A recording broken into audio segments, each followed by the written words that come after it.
Çalıştırak demən 4 olur. Çalıştırak demən olar 2, 3. Tam dolğun cavab verir. Dolğun cavab verir suallara. Deməli, belə çıxır ki, bu sinifdə ya yaxşı, ya pis, orta qiymət yoxdur, hə? 3 yol seçsiniz. Mən göreyim mi? De görün. Arasının işini qiymətləndirin, bəzilərini cavab verir. Bir dənə seçiyorlar.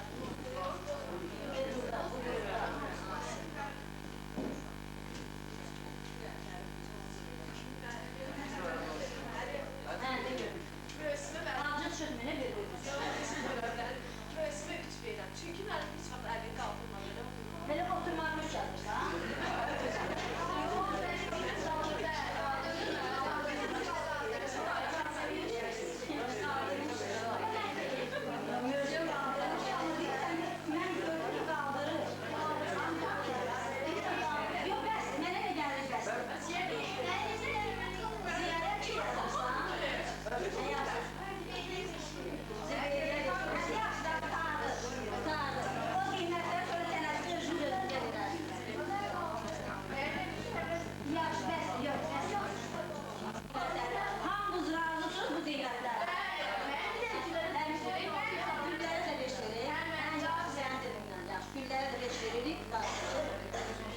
İndi bu qiymətlərimiz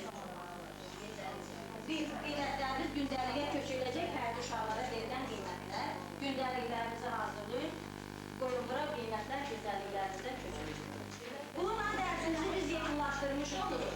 Amma qaldı bir dənə ev tapşırığımız. Ev tapşırığında teoremin isbatını öyrənəcəksiniz.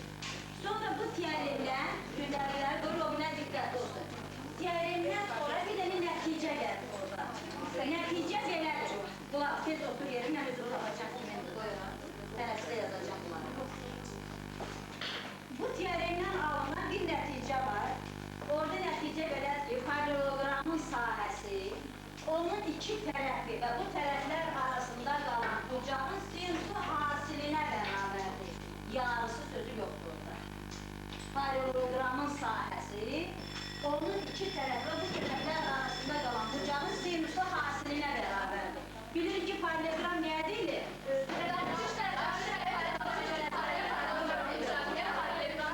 Bu paralelogramın sahəsini iki tərəfi, məsələn deyir ki, A, B, C deyə paralelogramıdır. Bunun sahəsini iki tərəfi A, B vurulsun A, D və bu tərəflərin arasında qalan bucağın sinusu hasilinə bərabər olmasını müstəqil isbatını elə tapşırıram. Müstəqil isbatını elə tapşırıram. Gələn bunun müstəqil isbatını sözüdür. Bununla da dərsimiz tutardı. Kim istəyər, orada bir neçə hal ola bilər. Ola bilər ki, bilir ki, sahələrin toplanması aksiyonuna görə biraz ipucu verirəm.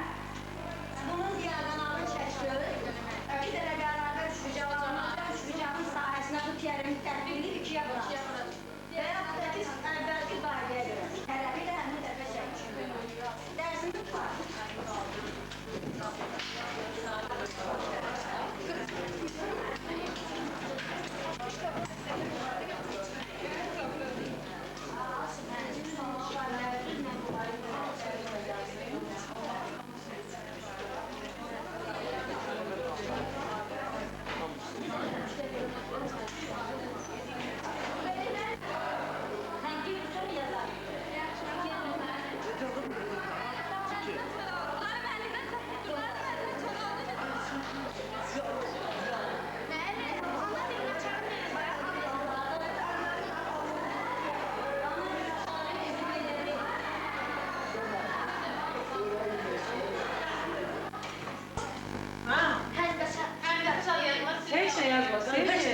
Tez oldu da.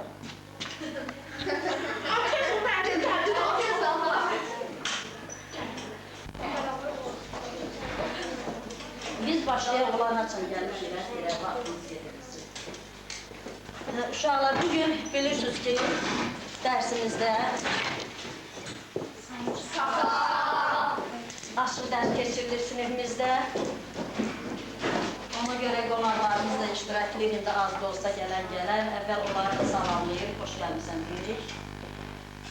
Demək, dərsimizə başlamamışdan əvvəl qoyardı sinif nümayəndəsi dərsə davamiyyət haqqında, qrup üzvləri də ki, ev tapşırıqlarının yerinə yetirilməsi barədə məlumat verəcək. Görürsünüz ki, sinif şagirdlərimiz 3 qrupa bölünüblər. Qrupun adları Yunan riyaziyyatçısı Pifagorun adıyla olan heyecanlardan düzəlib Pi, Fa, Qor qrupu. İndi sinif nümayəndəsi Ağaoğlan dərsə gəlməyənlər haqqında məlumat ver. Bugün 2 nəfər gəldi. Qasımov Royal, Qasımov Roma. Əyləş. Qrup üzvləri haqqında da ev tapşırıqlarının yerinə yetirilməsi nəticəsi. Biz 2 dənə məsələ verilmişdik. Bizim hamı qruplarımız hamı yazdı. Bir də Orxan ikinci məsələdə çətinlik çəkib, ona kömək edib həmin məsələni çözmüş. Dedik ki, məsələ verilmişdir. Mən hamı yazıb, Aygün xırda səhvlər var, düzəltdik, demək olar ki, hamı yazıb. Əyləş. Üçüncü qrupda Bizdə bütün məsələlərin hamısı yazılır. hansı yazılır, laf yaxşı. Deməli, bizim keçən dərslərimiz, üçbucağın, bu əvvəlki dərslərimiz üçbucağın sahəsi və dördbucaqların sahəsi haqqında teoremlərlə tanış olmuşduq. Həmin dərslərdə onlara aid məsələlər işləmiş və yoxlama yazışı ilə dərsi yekunlaşdırmışıq. İndi bugünkü dərsimizdə biz üçbucağın tərəfləri arasındakı münasibətdən, yəni üçbucağın tərəfləri perimetri verilərsə, onun məşğul tərəfinin tapılması haqqında deməli, bir teorem ispat edəcəyik. Bunun üçün əvvəl həmin üçbucağın məşğul tərəfinin tapılmasına aid bizə lazım olan, yəni bizim bildiklərimizə əsasən o tərəfin tapılmasına aid şagirdlərə məsələlər verəcəm, hansı ki, bu məsələləri biz artıq bilirik ki, üçbucağın məşğul tərəfini perimetr və verilmiş tərəflərə görə necə tapmaq olar. Demək, hər qrup verilmiş məsələni həmin vərəqin özündə həll etsin, amma belə bir şeydir. O məsələləri lazımı qaydada verilir, tapmalı şərt o cür yazmıyorum, vaxta qənaət olmaq məqsədi ilə, amma hesablamaları aparın, hesablamaların nəticəsini deyir. Uşaqlar onları hazırlayana qədər heç olmasa qalan 1-2 nəfərə 2 dənə sualına müraciət edirəm. 2 nəfər orada məşğul olsun, qalan 1-2 nəfər qulaq asın. Üçbucaq niyə deyilir? Üçbucaq niyə deyilir? Qurban görür. Üz xatlarında olmayan 3 nöqtə bağımları düz-düz birləşdirən parçalardan ibarət bir üçbucaq deyilir. Əyləş. Bəs üçbucağın perimetri niyə deyilir? Görünür. Üçbucağın tərəfləri usulluğu cəhətdə onu Perimetri. İndi bugünkü dərsimizdə verəcəyimiz suallar haqqında bir götürək. Dedim ki, tam hamısını yazımda nəticələri düz. Nəsə hesablaya bilirsən? Yaxşı, sən onda oxu məsələni. Bizə verilən məsələ tərəfləri 12 sm və 17 sm olan üçbucağın perimetri 43 sm-dir. Üçbucağın üçüncü tərəfinin uzunluğunu tapın. Biz perimetrdən tərəflərin 12 sm və 17 sm topladıq, cavab 14 sm. Və perimetrdən həmin tərəflərin cəmini çıxır. Siz hazırsınız? Oturacağı 9 cm, perimetri 35 cm olan bərabər yanlı üçbucağın yan tərəfi nə qədərdir? Yan tərəfi tapmaq üçün mənim perimetrdən oturacağın çıxmışıq, o zaman onu bölmüşük 2-yə, yan tərəfi 13 cm almışıq. Hər bir yan tərəfi 13 cm. Hərəsi 13 cm. Üçüncü kənar. Bərabər yanlı üçbucağın yan tərəfi 13 cm, perimetri 41 cm-dir. Üçbucağın oturacağını neçə santimetrdir? Biz bərabər yanlı üçbucaq olduğuna görə, yan tərəfli 13 cm verildiğine görə, o birisi tərəfdə 13 cm-dir. Ona görə 13 cm vururuq 2-yə, olur 26. Sonra perimetrdən 41 cm-dir. 41-dən 26 çıxır, qalır 15. Görmən tərəfi. Deməli, qrupların həllədiyi məsələlərə əsasən biz gördük ki, bütün hallarda üçbucağın perimetri verilmişdir. Müxtəlif tərəfli üçbucaqda 2 tərəf verilmişdir. Bərabər yanlı üçbucaqda isə 1 tərəf verilmişdir və o perimetrə əsasən üçbucağın məşğul elementini tapdıq. İndi belə bir məsələ mən ümumi 3 qrupun 3-ünə də verirəm.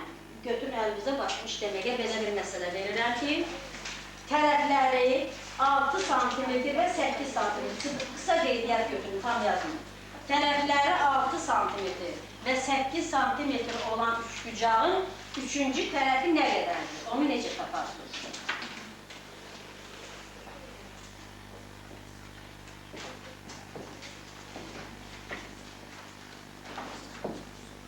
Tərəfləri 6 sm və 8 sm olan üçbucağın üçüncü tərəfi necə taparsınız?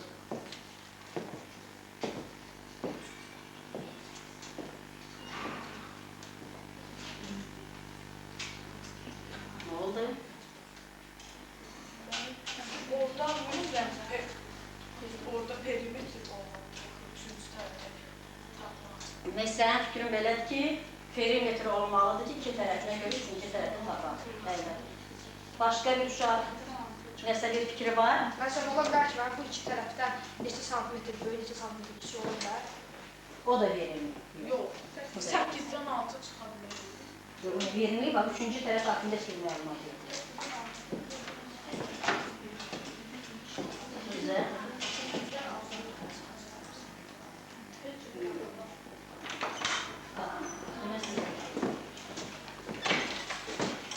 Deməli, necə? Mütləq perimetr verilməlidir, ya da ki, Ya da ki, nəsin var? Ya uşaqların rəylərinə görə, fikirlərinə görə biz iki tərəfinə görə üçbucağın üçüncü tərəfini tapa bilmədik. Bu həqiqətən də bu vaxta qədər bu belədir ki, üçbucağın üçüncü tərəfi haqqında heç bir məlumat verilmədikdə, perimetri haqqında heç bir məlumat verilmədikdə, onun üçüncü tərəfini tapmaq mümkün deyil. Amma biz bugünkü dərsimizdə belə bir məsələnin həllini öyrənəcək ki, iki tərəfinə görə üçbucağın üçüncü tərəfini tapmaq mümkündür. Bu isə yalnız düzbucaqlı üçbucaqlardır. Üçbucaq, düzbucaqlı üçbucaq olarsa, iki tərəfinə görə onun üçüncü tərəfini tapmaq olar. Və bu münasibət Yunan riyaziyyatçısı Pifaqorun adını daşıyan Pifaqor teoremində əks edilmişdi, yəni öz əksini orada tapmışdı. Pifaqor teoreminin köməyi ilə biz demək, iki tərəfinə görə üçbucağın üçüncü tərəfini tapa bilərik. Demək, bu Pifaqor adını adlandırsa da, teorem Pifaqorun adını daşısa da, maraqlısı budur ki, Pifaqor bu teoremi kəşf eləmir. Adətən biz bilirik ki, hər bir ixtira, hər bir qanun, hər bir teorem onu kəşf eləyən alimin adı ilə bağlı olur. Amma buna baxmayaraq, Pifaqor bu teoremi kəşf eləmir, onun adı ilə bağlanır. Deməli, teorem məlum olur, amma onun doğruluğu ispat olunmuyor. Pifaqor bu teoremi yalnız ispat edir, bunu kəşf eləmir.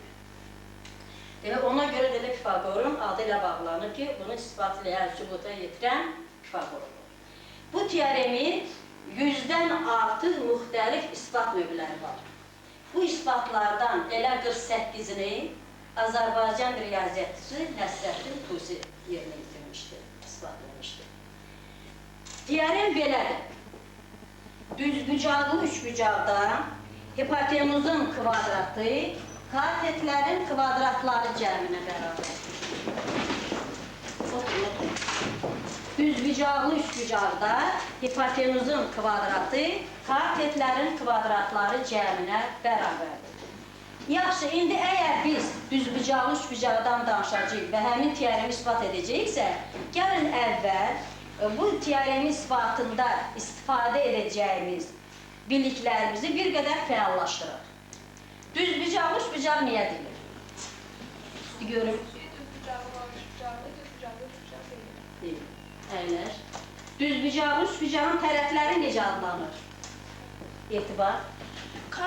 Düzbucağa əmələ gətirən tərəflər katet, onun qarşısındakı tərəf isə hipotenuz adlanır. Əyləş. Düzbucaqlı üçbucağın iki bucaqlarının cəmi haqqında kim nə deyə bilər? İndi görmüşəm deyək.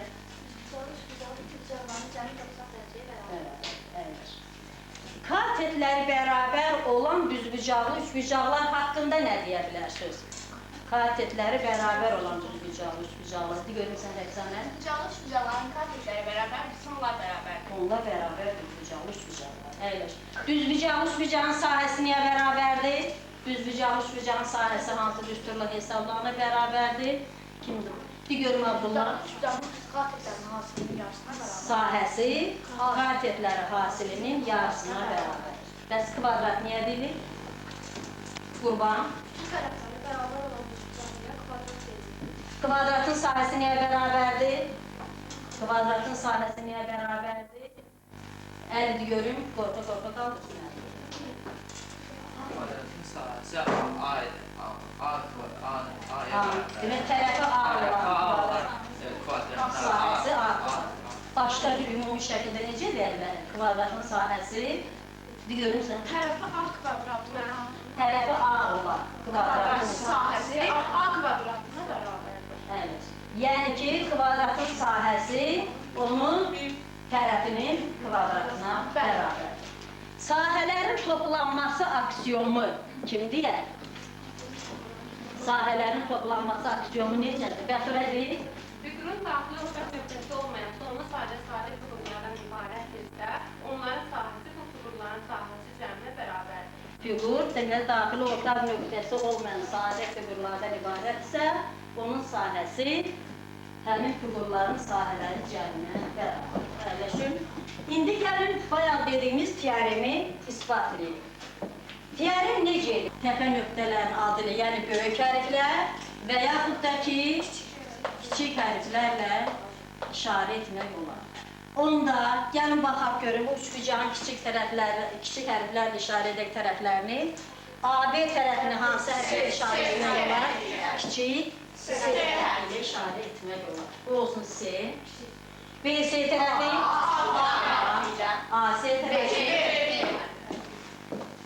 Deməli, yazırıq ki, AB bərabərdir C, BC bərabərdir A, AC isə B.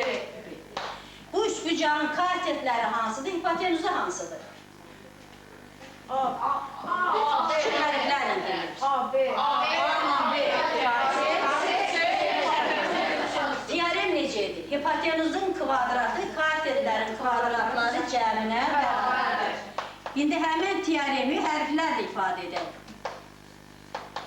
Yəni hipotenuz hansıdır burada? Yəni S-nin kvadratı bərabər katetlər. A-nın kvadratı, B-nin kvadratı. İndi bu teoremi ispat edək, yəni onun doğruluğunu sübut edək. Teoremi ispat etmək üçün tərəfi bu düzbucaqlı üçbucağın katetlərinə bərabər olan bir kvadrat çəkirəm. Yəni, elə bir kvadrat çəkirəm ki, o kvadratın tərəfi A və B-yə bərabər olsun. Məsələn, xətkeş üzərində dəqiq üçün götürək. Bura A, bura isə B-yə, bura qədər parça B-yə bərabərdir. Və həmin tərəfi AB olan bir kvadrat çəkək.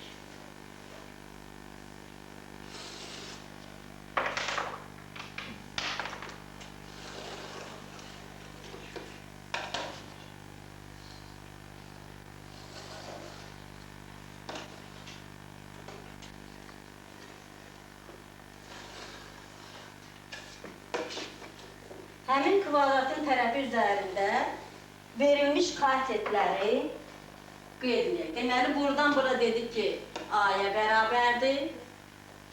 Bu olsun A. Bu tərəfi isə olacaq B. Yəni də bu tərəf olacaq, bura qədər olan parça A kateti, bura qədər olan parça B kateti. Bura A, bura isə olsun B. Yox.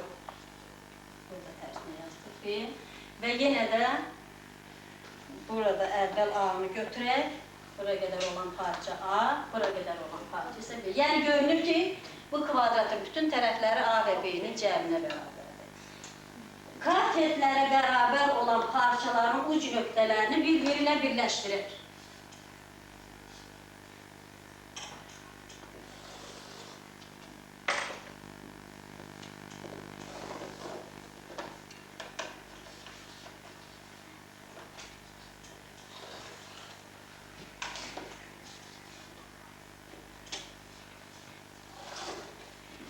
Biz bu kvadratı, bu qayda ilə demək olar ki, bir neçə fiqura ayırdır.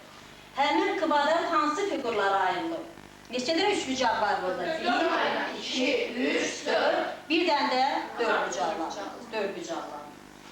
Əvvəla dedik ki, kvadratın tərəfi A üstə gəl B-yə bərabərdir. Onda o kvadratın sahəsi düstura görə kvadratın sahəsi nəyə bərabərdir dedik?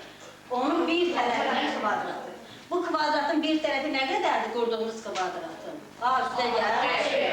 Onda bunun sahəsi bərabər olacaq. A üstə gəl B-nin kvadratına.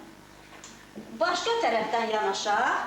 Deməli dedik ki, sahələrin toplanması aksiyonuna görə ki, fiqur hansı fiqurlara bölünürsə, o fiqurların sahələri cəmi kvadratın, yəni bu fiqurun sahəsinə bərabərdir. Burada onda belə çıxır. Burada 4 dənə üçbucaq və bir dənə dördbucaqlı. Hamısı bir yerdə kvadratın sahəsinə bərabərdir. İndi üçbucaqlara baxaq. Üçbucaqlar necə üçbucaqlardır? Əvvəla üçbucaqlar düzbucaqlı üçbucaqlardır, kvadratın təpələrində yerləşir. Və bütün üçbucaqlarda fikir versəz əgər, hər bir tərəf A ilə B-yə bərabərdir. Məsələn, bu olsun, deyək ki, A. Əgər bu tərəf A-dırsa, rəngli bellərimiz deyək. Demə, bu da A-dır. Bu tərəf də A-dır. Bu da A-dır və bu tərəf də A-dır. Yəni, bu qırmızı rənglə çəkdiyim kartetlər bir-birinə bərabər. Eyni zamanda indi bu bir rəngi götürəkən də bütün düzbucaqlı üçbucaqlarda bu tərəfdə B kartetidir, bu B karteti də bərabərdir, bu da B, bu da B. Belə çıxır ki, bu düzbucaqlı üçbucaqların kartetləri bir-birinə bərabərdir və bayaq qeyd etdik ki, üçbucaqların kartetləri bərabərdirsə, onlar bərabərdir. Deməli, bu üçbucaqların dördü də bir-birinə bərabərdir. Eyni zamanda onların hər biri bizə verilən üçbucağa bərabərdir. Çünki bunun da tərəfi, kartetləri daha doğrusu A və B-dir. Onda düzbucaqlı üçbucaqların dördünün sahəsini hesablamaq üçün bunlardan birinin sahəsini hesablayıb ikiyə bölərik. Düzbucaqlı üçbucağın sahəsi nəyə bərabərdir? Yəni bir üçbucağın sahəsi orada, bir üçbucağın sahəsi bərabər olur. Kartetlər hansıydı? A ilə B-dir. A bölünsün 2. 4 belə üçbucağın sahəsini tapmaq üçün bu üçbucağın sahəsini 4'ü vurarıq bir üçbucağın sahəsinə. O da olacaq 4 vurulsun, AB bölünsün 2. İndi içəridəki dördbucaqlının necə dördbucaqlı olmasını aydınlaşdıralım. Əvvəla üçbucaqlar bərabərdirsə, onda onların üçüncü tərəfləri, yəni hipotenuzu da bərabər olacaq. Bu hipotenuz əgər burada S isə, deməli burada da S'dir. Çünki üçbucaqlar bayaq dedik ki, kartetlərinə görə bərabərdir. Ona görə bunların hamısı nədir? S-dir.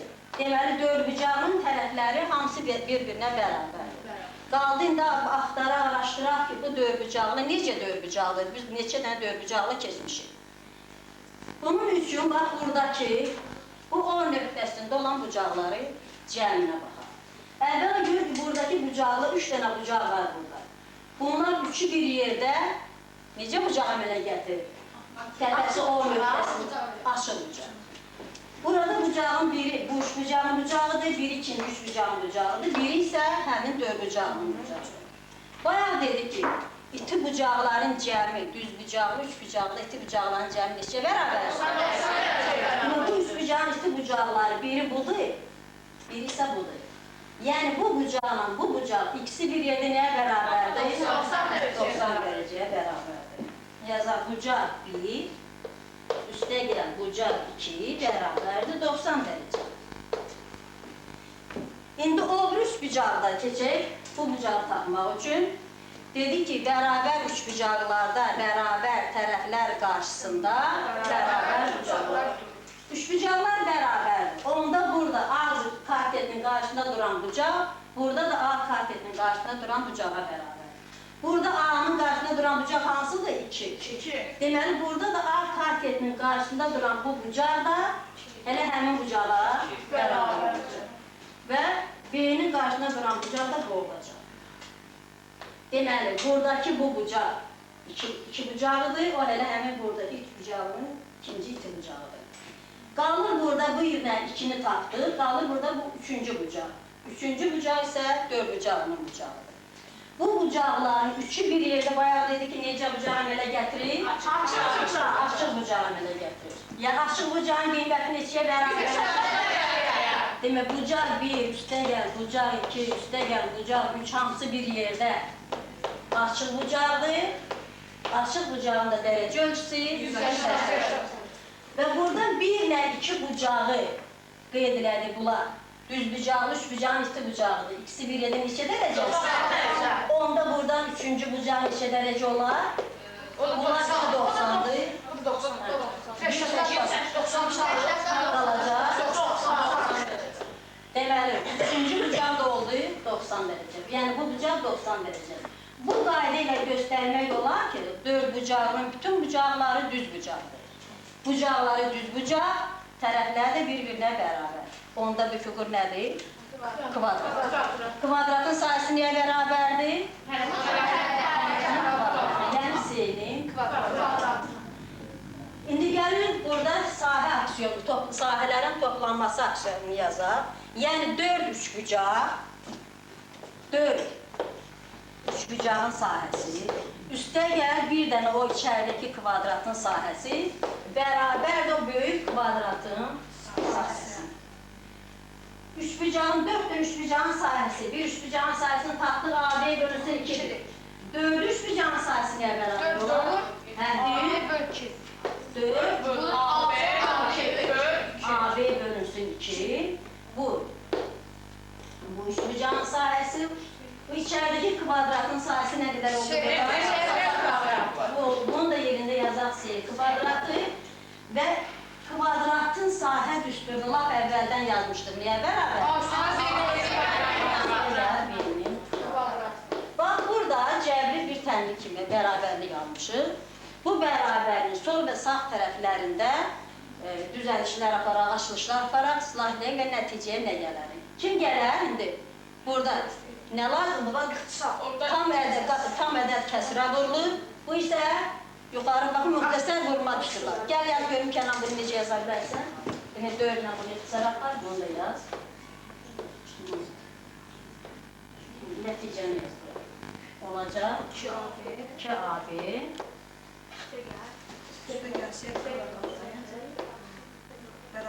Bunlar aslında Kvadratı, müxtəsər vurma düsturlarıdır, cəmi kvadratı.